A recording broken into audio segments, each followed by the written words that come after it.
The crystal chandeliers of Meridian Estate cast dancing light across the marble floors as I walked through the venue's grand ballroom. My sister Victoria followed 3 steps behind, her Louboutins clicking with the rhythm of impending judgment. Mom trailed beside her, already wearing that pinched expression that meant she'd found something to criticize. "This is nice," I said quietly, running my hand along the mahogany banister overlooking the garden terrace. Victoria laughed, the sound sharp enough to cut glass. "Nice? Emma, this place costs $40,000 just for the venue rental. That's not counting catering, florals, or anything else. You work at that little nonprofit downtown. Let's be realistic about your budget." "I'm just looking," I replied, keeping my voice steady. The wedding planner, Christine, appeared with a bright smile and a leather portfolio. "Miss Emma. So wonderful to see you again. I've prepared the premium package details you requested. The terrace ceremony, the vintage wine collection for cocktail hour, and of course, exclusive access to the private bridal suite for the entire weekend." Mom's eyes widened. "Weekend?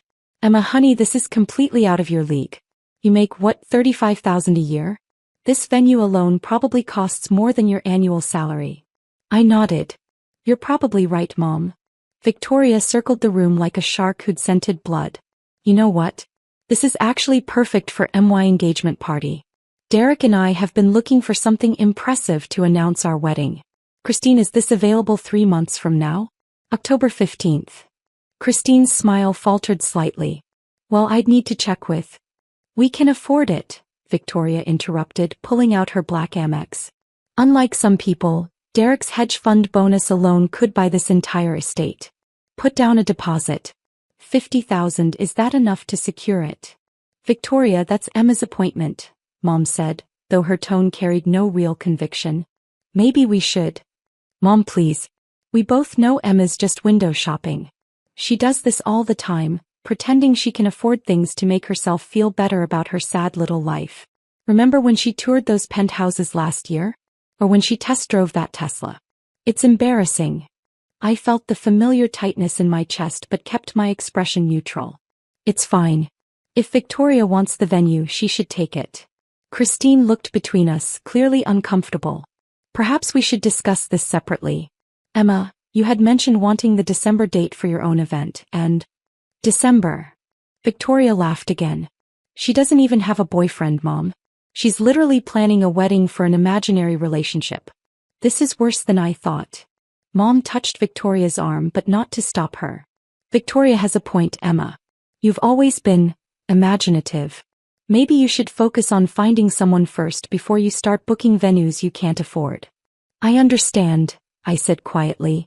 Christine's phone buzzed. She glanced at it, frowning. "Excuse me for just one moment. I need to take this call." She stepped toward the French doors leading to the terrace. Victoria immediately began circling the ballroom again, her phone out, taking photos. "Derek is going to die when he sees this. The marble floors alone are incredible. And that chandelier? It's definitely baccarat crystal. Probably worth more than Emma's car." "When's Derek proposing?" Mom asked, her voice warm in a way it never was when she spoke to me. "Next month in Paris. He's taking me to Le Jules Verne, the restaurant in the Eiffel Tower. He's already had a custom Tiffany ring designed. 3 carats, platinum setting, flawless diamond." Victoria shot me a glance. "Some of us don't have to pretend about our lives." I walked to the window, looking out at the manicured gardens. The estate stretched across 12 acres with reflecting pools, a rose garden, and a view of the city skyline in the distance. I'd purchased it 4 years ago through my holding company, back when property values in this area were depressed. The renovations alone had cost $7 million. "Earth to Emma," Victoria called. "Did you hear me? I asked what you actually do at that nonprofit. You're like a receptionist or something." "I work in acquisitions," I said. "Acquisitions?" Victoria smirked. "That's a fancy word for filing papers. Mom, she works at a nonprofit. They barely make any money. She's probably answering phones and pretending it's important." Mom sighed. "Emma, honey, there's no shame in being realistic about your situation. Victoria worked hard to get where she is. Senior associate at a law firm, engaged to a successful man. Maybe if you'd focused more on your career instead of all this dreaming, you'd be in a better position." "You're right," I said. The truth was more complicated. The little nonprofit was the Westmore Foundation, an organization I'd founded after my software company went public 6 years ago. I'd sold it to a tech conglomerate for $840 million when I was 27. The nonprofit now managed $200 million in assets, funding arts programs, housing initiatives, and education projects across 3 states. I drew a modest salary because I didn't need the money. My investment portfolio generated enough passive income to fund several lifetimes of luxury. But I'd learned early that telling my family about money only made things worse. Victoria's resentment had started in childhood, when I'd gotten into MIT and she'd gone to state school. It had intensified when I'd started my company and peaked when I'd sold it. After one disastrous Thanksgiving where I'd mentioned the sale, Victoria had spent months posting on social media about how some people get lucky, while real success takes hard work. Mom had sided with her, suggesting I was showing off by mentioning my achievements. So I'd stopped mentioning them. I worked at my foundation using my middle name, lived in a modest apartment as far as my family knew, and let them believe whatever narrative made them comfortable. Victoria was now on a phone call, presumably with Derek. "Babe, you have to see this place. It's absolutely perfect. Marble everything, crystal chandeliers, the works. I'm putting down a deposit right now. Yes, $50,000. I know, but it's worth it for the impression we'll make. Everyone who matters will be there." Christine returned, her expression troubled. She held her tablet close to her chest. "Victoria, I need to speak with you about the deposit. Is 50 not enough?" Victoria didn't look up from her phone. "Fine, make it 75. I want this place locked down." "It's not about the amount," Christine said carefully. "There's been a complication with your booking." That got Victoria's attention. "Complication? I'm offering you $75,000 right now. What kind of complication could there possibly be?" Christine glanced at me, then back to Victoria. "I've just been informed by the property owner that your deposit cannot be accepted." The room went silent except for the ticking of the antique clock on the mantel. "Excuse me." Victoria's voice dropped to that dangerous tone she used right before explosions. "Cannot be accepted? Do you know who my fiancé is? Derek Morrison manages over $2 billion in assets. We're not some nobody couple looking for a bargain venue." "I understand, but the owner has specifically—" "Get your manager," Victoria snapped. "Better yet, get the owner on the phone. This is ridiculous. Are you seriously turning away $75,000? Mom stepped forward, her lawyer voice activating. "There must be some mistake. My daughter is offering more than your deposit requirement. On what grounds are you refusing?" Christine's composure cracked slightly. "Mrs. Hartwell, I don't have all the details. I just received a call from the property management company stating that Victoria's booking cannot proceed." "This is discrimination," Victoria said, her voice rising. "That's what this is. We'll sue." "Mom, this is literally your specialty. They can't refuse service without cause." "She's right," Mom agreed. "Christine, you need to provide a legitimate reason for this refusal, or we'll be filing a complaint with the state licensing board." I remained by the window watching a gardener tend to the rose bushes below. Victoria whirled on me. "This is your fault somehow, isn't it? Did you call them? Did you sabotage my booking because you're jealous?" "I haven't made any calls," I said truthfully. "Then what?" Victoria's phone rang. She glanced at it, frowned, and answered. "Hello? Yes, this is Victoria Hartwell. What? No, there must be some mistake. I'm at the venue right now trying to book it. What do you mean cancelled?"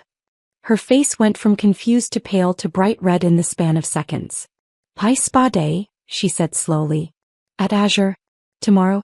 But I booked that months ago. You're refunding me? Why? I don't understand. The owner? What about the owner?" Christine's phone rang simultaneously. She stepped away, answering in hushed tones. Mom's phone buzzed with a text. She looked at it and frowned. "That's odd. The manager at that boutique where I ordered your birthday gift, Victoria, they're saying the order is cancelled." "What is happening?" Victoria demanded, still on her phone. "Someone call Azure Spa right now and find out why they're canceling my appointment. I've been going there for 3 years. Christine returned, her face now completely drained of color. "Victoria, Mom, I need to ask you both to gather your belongings." "Excuse me." Mom's voice went ice cold. You're being asked to leave the property, Christine said, and I could hear the tremor in her voice. Immediately. Victoria ended her call and stalked toward Christine. Leave? We're potential clients. I'm trying to give you money. The owner has requested your immediate departure, Christine said, holding her ground though her hands shook. Security has been notified. Security. Victoria's laugh was slightly hysterical now. Over what? We haven't done anything. We're literally standing here looking at a venue. A man in a dark suit appeared in the doorway. Michael, the head of security for the estate. He'd worked for me since I'd purchased the property. Miss Hartwell, I'm going to need you and your mother to exit the premises. This is insane, Mom said, her lawyer voice now tinged with genuine confusion. On what grounds are you removing us? The property owner's instructions, Michael said simply. Victoria turned to me, her eyes wild. You did something. I don't know how, but you. I've been standing here the whole time, I said quietly. Christine's tablet pinged. She looked at it, then at me, her eyes widening with recognition. Oh my God. What? Victoria snapped. Christine ignored her, instead addressing me directly. Miss Chin, I am so deeply sorry. I didn't realize. The booking was under your first name and I never connected. I should have recognized you immediately. Victoria's head swiveled between Christine and me. What are you talking about? That's Emma. Emma Hartwell. She works at a non-profit. This is Emma Chin, Christine said, her voice now respectful in a way it hadn't been before. She owns Meridian Estate. She owns 17 properties in this city, including this venue, Azure Spa, the Rothmore Boutique, and... That's impossible, Victoria interrupted. She's poor. She works at a non-profit making $30,000 a year. She drives a 10-year-old Honda. Christine looked genuinely distressed now. Miss Chin founded and sold Paradigm Solutions 6 years ago. She's the primary benefactor of the Westmore Foundation, which operates out of the Westmore building downtown, which she also owns. The booking I've been coordinating with her isn't for a wedding. It's for the foundation's annual gala, which hosts over 500 attendees including the governor and 3 senators. The silence that followed was absolute. Mom spoke first, her voice barely a whisper. Emma. The nonprofit is mine, I said simply. I founded it after I sold my company. Victoria's champagne glass, forgotten in her hand, slipped and shattered on the marble floor. You sold a company? 6 years ago. Paradigm Solutions. We developed enterprise security software. The acquisition was $840 million. The number hung in the air like a bomb. That's... Mom couldn't seem to finish the sentence. Victoria's phone rang again. She answered it automatically, her eyes still locked on me. Oh, yes, this is... What? The gym membership? But I've been a member for... The owner? Emma Chin owns? She lowered the phone slowly. You own my gym? Sunrise Fitness, yes. I acquired it 2 years ago as part of a real estate portfolio. Christine's tablet pinged again. She looked at it, then at Victoria and Mom. I'm getting notifications from multiple properties. Azure Spa, Rothmore Boutique, the Riverside Country Club, Elmwood Towers. Those are the luxury apartments where you live, Victoria. All owned by Westmore Holdings. All flagging your names in their systems. Why? Victoria's voice cracked. Why would they flag us? Michael stepped forward. Miss Chin has standing instructions about any family members attempting to use her properties. Once the system identifies them, all services are to be immediately terminated, deposits refunded and access revoked. Mom finally found her voice. Emma, I don't understand. Why wouldn't you tell us? I did tell you, I said calmly. At Thanksgiving 6 years ago when the sale closed. Victoria spent the next 3 months posting about how luck isn't real success. You told me I was being inappropriate by flaunting my good fortune. So I stopped mentioning it. But you let us think you were poor, Victoria said. You let us mock you. You were going to mock me either way, I replied. At least this way I knew what you really thought. Christine's tablet wouldn't stop pinging now.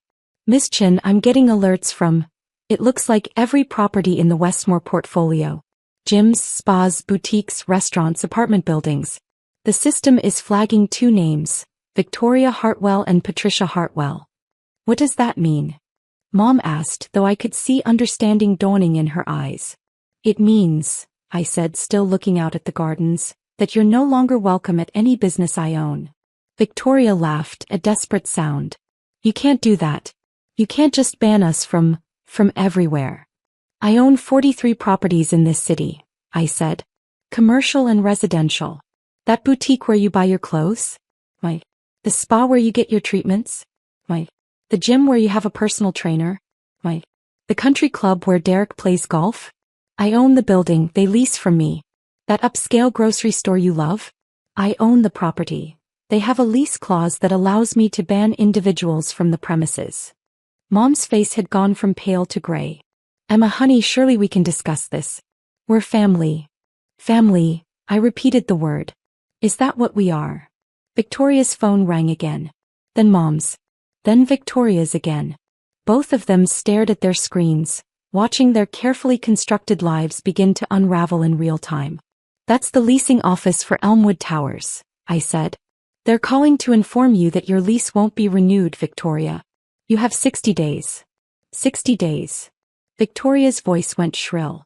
That's not enough time to find a comparable apartment. You'll have to look outside my portfolio. That eliminates about 40% of the luxury buildings in the downtown area. I finally turned from the window to face them. Your gym membership has been terminated.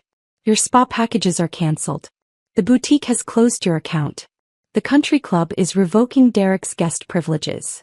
Mom's hands shook as she tried to silence her ringing phone. Emma, please. This is extreme. We were just joking around. We didn't mean. You meant every word, I said, my voice still calm. You've meant every word for 6 years.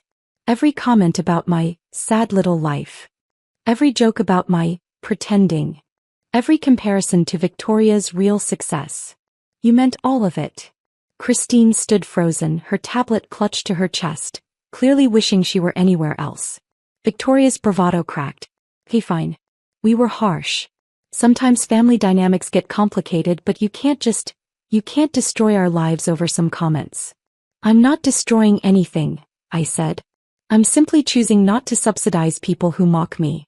You'll still have access to plenty of gyms, spas, and boutiques. Just not the ones I own. Derek's firm does business with half the properties you own. Victoria said desperately. If you ban me, it'll humiliate him. It could affect his career. Then perhaps you should have considered that before you called my life sad and embarrassing. Mom tried a different approach. Emma, I'm your mother. We've had our differences, but surely blood is thicker than 6 years of contempt? I asked. Then a lifetime of comparing me unfavorably to Victoria? Then telling me I was showing off when I tried to share good news. Victoria's phone rang again. She looked at it and went even paler. It's Derek. He probably just got a call from his country club, I said. They're informing him that his guest membership, which was sponsored by you, has been terminated. They're also likely mentioning that his golf buddies might be uncomfortable with the association, given that I'm the primary investor in several of their firms. You invested in Derek's world? Mom asked, stunned. I invest in a lot of things, Mom. I have a diverse portfolio. Tech companies, real estate, venture capital funds. Derek's firm manages money for people who, in turn, invest with my funds. It's a small world at the top. Victoria sank onto one of the venue's velvet chairs, her phone falling from her hand. This can't be happening. Christine's tablet pinged one final time. She looked at it, then at me, her expression caught between professional courtesy and genuine shock. Miss Chin, I'm getting a message from the Pinnacle Restaurant Group. They're asking for confirmation on. They want to know if the ban extends to their establishments as well. It does, I said. All 12 restaurants in their portfolio. Mom's voice was barely audible. You're really doing this? I'm really doing this, I confirmed. Christine, I'd like to confirm my booking for December 15th for the Foundation Gala. The full estate premium package vintage wine collection, exclusive access for the weekend. Let's increase the guest list to 600. I'll have my assistant send over the updated requirements. Of course, Ms. Chen, Christine said, her professionalism snapping back into place despite her obvious discomfort. I'll have the revised contract ready by end of business today. Michael cleared his throat gently. Mrs. Hartwell, I really do need you to leave the property now. Victoria stood on shaking legs. Emma, please. We can fix this. We can apologize properly. We can. You can leave, I said. You have 60 days to vacate your apartment, Victoria. Mom, you might want to check your own situation. I believe you lease your office space in the Morrison building? That's one of mine too. Your lease is up for renewal next month. Mom's face went completely white. Victoria tried one last time as Michael escorted them toward the door. We're sisters. You can't just cut me off like this. I'm not cutting you off, I said, walking them to the entrance. You'll still see me at family events if you want. You'll just have to find your own gyms, spas, apartments, and country clubs. There are plenty of options outside my portfolio. Mom stopped at the doorway, turning to face me. What about Thanksgiving? Christmas? I'll be at Grandma's for both, same as always, I said. You're welcome to come. I'll be polite. I'll be civil. I'll be exactly as kind to you as you've been to me. The implications of that statement hung heavy in the air. Michael held the door open, waiting. Victoria's phone rang again. Then Mom's. Then Victoria's once more. Those will be various businesses confirming your bans, I said. It's going to be a long afternoon for both of you. Christine, thank you for your patience. I'll have my assistant coordinate with you on the gala details. It's my pleasure, Ms. Chen, Christine said, her voice now carrying genuine warmth alongside the professional courtesy. We're honored to host the Westmore Foundation's event. As Michael escorted my mother and sister out, their phones ringing in a continuous symphony of consequences, I turned back to the ballroom. The chandeliers still cast their dancing light across the marble floors. The gardens beyond the windows still stretched out in manicured perfection. Everything was exactly as it should be. Christine approached cautiously. Miss Chen, I have to apologize again. If I had realized sooner who you were. You treated me with respect, I interrupted gently. You listened to my requests, answered my questions professionally, and only got confused when Victoria tried to override my booking. You did nothing wrong. She exhaled in relief. Thank you. That's very generous. My phone buzzed with a text from my property management team. System has flagged and processed all V. Hartwell and P. Hartwell accounts across portfolio.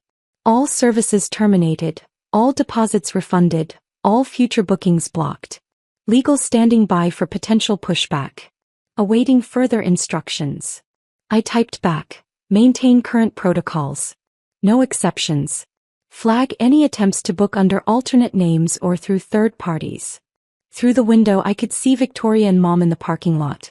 Victoria was gesticulating wildly while on the phone, probably with Derek. Mom stood apart, staring at her own phone with the expression of someone watching their world rearrange itself in real time. Christine cleared her throat. Would you like to continue the venue tour? There's the wine cellar you mentioned wanting to see and the upstairs bridal suite. Actually, I said, I think I've seen everything I needed to see today. As I drove away from Meridian Estate 20 minutes later, my phone continued buzzing with notifications. My property management team was efficient. Within hours, every business in my portfolio had been updated.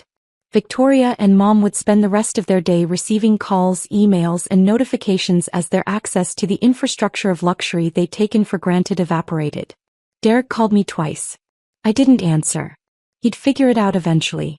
By the time I reached home, my actual home, the penthouse Victoria had once toured and mocked me for pretending to afford, which I'd purchased with cash 3 years ago, the full scope of the consequences was becoming clear.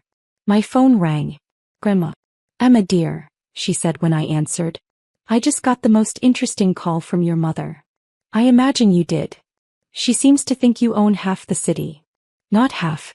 About 12% of the commercial real estate downtown, and another 15% through various investment vehicles. Grandma laughed, the sound warm and delighted. And here I thought you were doing well with that little software company you sold. Honey, why didn't you tell me? I did tell you, Grandma. 6 years ago at Thanksgiving. I know, dear. I meant why didn't you tell me about Victoria and your mother being awful about it? Would you have believed me? There was a pause. No, she admitted. Victoria's always been my golden child's golden child. I suppose I was blind to it. Your mother called me crying saying you're destroying Victoria's life. Care to give me your side? I gave her the abbreviated version. When I finished, Grandma sighed. You know what the worst part is? She said. I'm not even surprised. Victoria's been jealous of you since you were children. Your mother always handled it by making you smaller instead of helping Victoria grow. I should have said something years ago. It's not your fault, Grandma. Maybe not. But I'm still sorry you felt you had to hide your success from your own family. She paused. For what it's worth, I'm proud of you. Not just for the business success but for handling this with grace. You didn't yell, you didn't gloat, you just removed yourself from an unhealthy situation. Thank you, I said and felt tears prick my eyes for the first time that day. Now, Grandma said, her tone brightening, about this foundation gala in December. Am I invited? You're the guest of honor if you want to be. Excellent. I'll need a new dress. Preferably from somewhere Victoria doesn't shop. I laughed despite myself. After we hung up, I stood at my penthouse windows looking out over the city. Somewhere out there, Victoria was probably still making phone calls, trying to understand how her poor, unsuccessful sister had built an empire she'd never even noticed. Mom was likely strategizing, trying to figure out if there was a legal angle, some way to force me to restore their access. There wasn't. My phone buzzed again. A text from an unknown number. This is Derek Morrison. We need to talk about Victoria. I deleted it without responding. Another text, this one from Victoria herself. Please. I'm sorry. Can we just talk? I looked at it for a long moment, then set my phone face down on the counter. The thing about consequences is that they're most effective when they're unexpected. Victoria had spent years feeling superior, secure in the belief that her law firm job and hedge fund fiancé made her successful while I languished in poverty. Mom had reinforced that narrative at every opportunity, comfortable in a worldview where Victoria was the golden child and I was the disappointment who needed to be more realistic. They'd built their identities on that foundation. Now the foundation was gone, and they were discovering that the empire they'd sneered at had been beneath their feet the whole time, holding up more of their world than they'd ever imagined. My phone rang again. This time it was Victoria's fiancé Derek's number. Then Victoria. Then Mom. Then a number I recognized as Victoria's law firm. Then Derek again. I silenced my phone and went to make tea. Tomorrow my property management team would send me a full report of all the accounts that had been terminated, all the leases that wouldn't be renewed, all the subtle and not so subtle ways that Victoria and Mom's lives had been restructured in a single afternoon. Tomorrow I'd probably have to deal with lawyers. Mom was nothing if not determined when she felt wronged. Tomorrow there would be family drama and recriminations and attempts at reconciliation that were really just attempts to regain access to my resources.